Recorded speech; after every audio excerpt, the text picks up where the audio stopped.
Welcome back to the Broken to Beloved podcast. This is episode 25. I hope to provide practical resources through compassionate conversations to grow in trauma awareness, set up safeguarding practices to prevent or avoid future trauma, and move toward healing and wholeness. I'm your host, Brian Lee, and I'm so glad you're here. We're in a short series highlighting our values. If you'd like to hear the other episodes, you can go back to episode 20 to hear about curiosity over certainty, and episode 24 on goodness over wickedness. I'll link them below in the show notes. Today, we're talking about people over position. And before we get there, I need to acknowledge that next week is Giving Tuesday. If you've been around for more than 5 minutes, you know why we exist. At Broken to Beloved, my deepest desire is to provide practical resources for recovery from and safeguarding against spiritual abuse and religious trauma, to find a path toward healing and wholeness.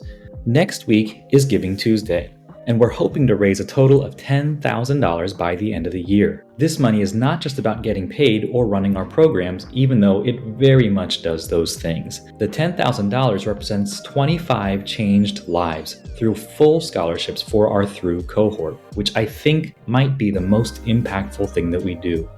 Over the course of 8 weeks, I get to walk groups of spiritual abuse survivors through really practical steps to acknowledge their experience, give language to name and express it, learn to recognize what their body is trying to communicate to them, and gain tools to regulate and attune to themselves and those around them.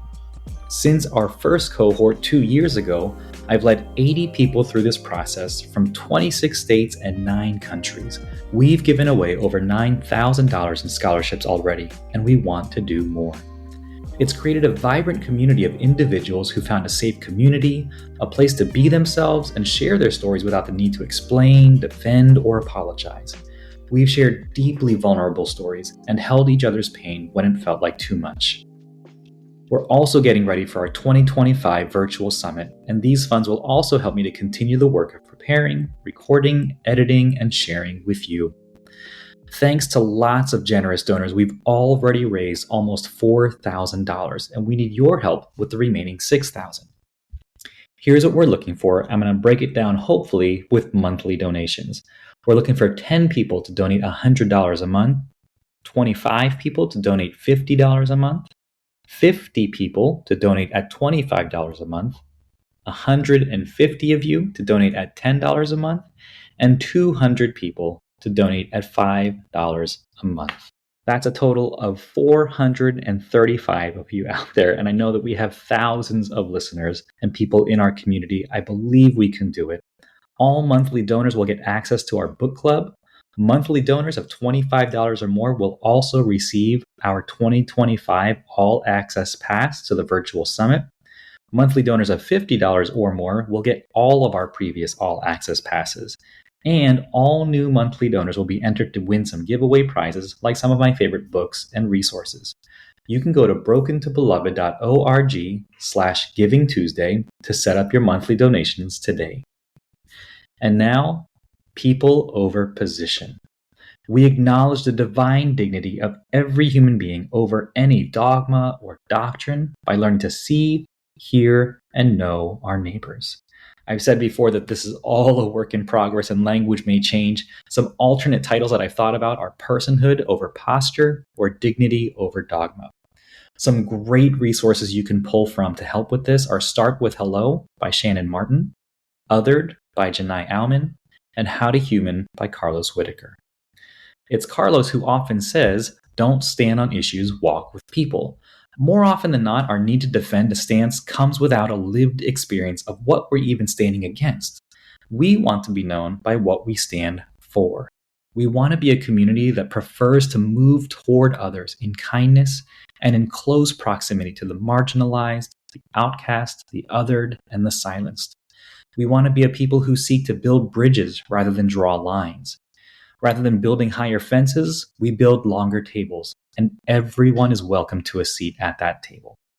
We want to avoid a posture of othering for any reason, including theology, race, ethnicity, political party, gender, sexuality, or any other kind of category.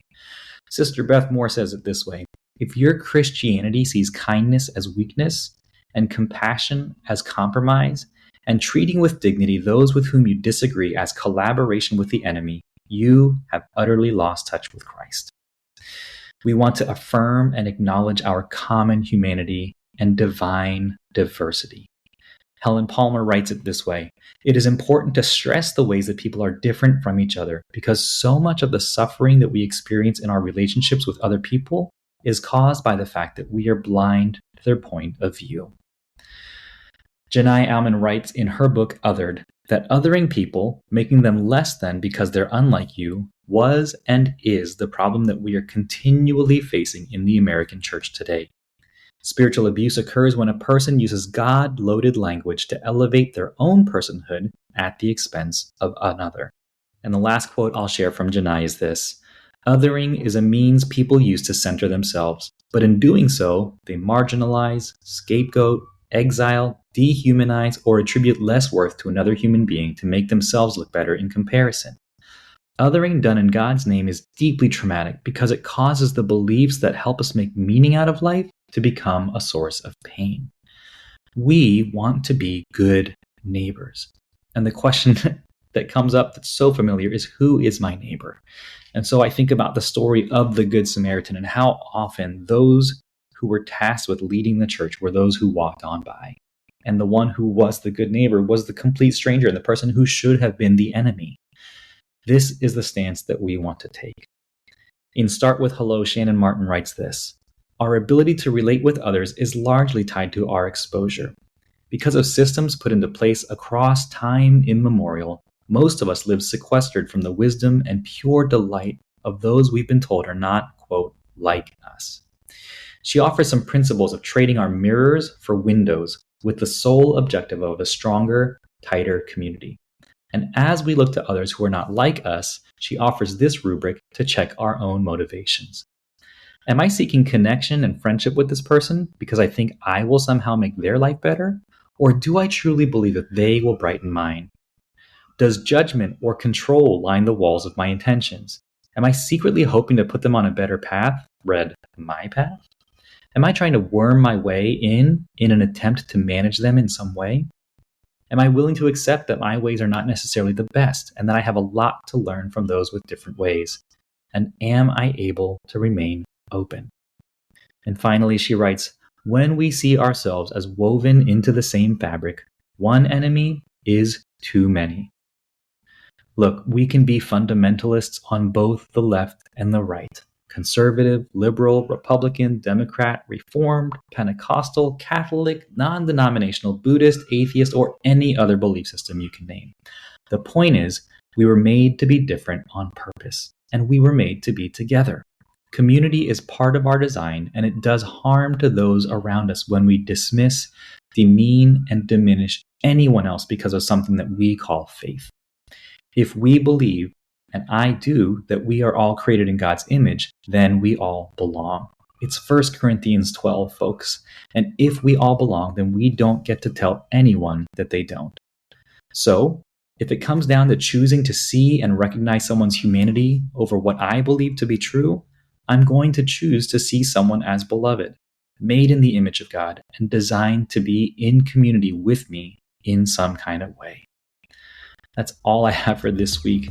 It's short, it's sweet. I hope it gives you something to think about, and that's what I have for us. Thanks for listening. You can find the links and all the things in the show notes at brokentobeloved.org. You can subscribe or follow the show to get new episodes automatically. And if you enjoyed this one, please leave a rating or a review or share with your friends. Again, if our work has been meaningful to you, consider a one-time or monthly donation. We're looking for those 435 people who will choose to take that step with us. You can support us today at brokentobeloved.org/Giving Tuesday. Thanks so much for taking the time out of your day to listen. I hope it's been helpful.